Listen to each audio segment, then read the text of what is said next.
What is going on in Kenya is most unfortunate. The protest that has taken over the entire Kenya is most unfortunate.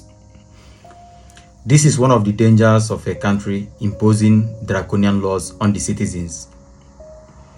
I have always groused over how African leaders go to take loans that they can't repay.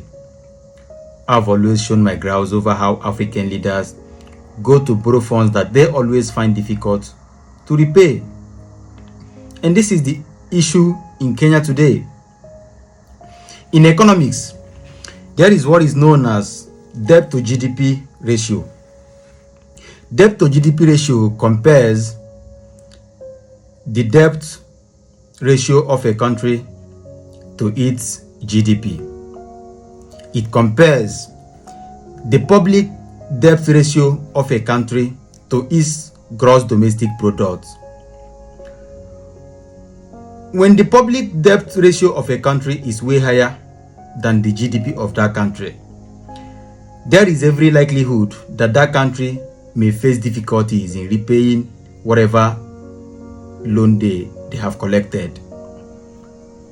When a country's public debt ratio is way higher than the GDP of a country, there is every likelihood that that country cannot repay whatever loan they have collected. And this is the issue with Kenya today.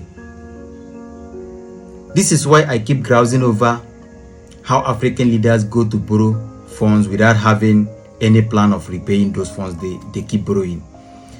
These people continue to borrow funds to impoverish Africa, yet they don't even have any plan of repaying some of these loans they go to borrow. This is not just synonymous with Kenya alone. This is synonymous with so many African countries, including Nigeria. The public debt ratio of Kenya as of today is 68%, which is even way higher than the GDP of the country. The GDP of the country is even way below the 55% that is recommended by the IMF and the World Bank for potential borrowers. Don't forget that for you to access any loan in IMF or World Bank, your country must have at least 55% GDP ratio.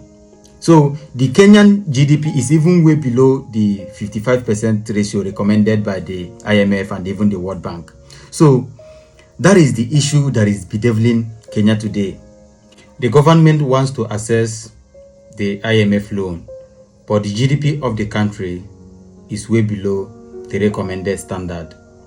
At this point, the government decided to impose new taxation policy on the citizens of the country. So to summarize the entire imbroglio going on in Kenya, the Kenyan government wants to impose taxes on the citizens so that they can qualify to borrow more loans from IMF. This is funny, right? It is funny and sad at the same time. Now, same issue is what is going on in Nigeria. The Nigerian case is even more precarious because the government in Nigeria takes loans to service debts. The government in Nigeria takes loans to even service politicians. Sadly, the government can even take loans to service presidential aircrafts. So when you look at some of these issues, you see how precarious the situation has become. We have 3 refineries in Nigeria. Instead of the government to take loans to service debts, why not take loans to service these refineries?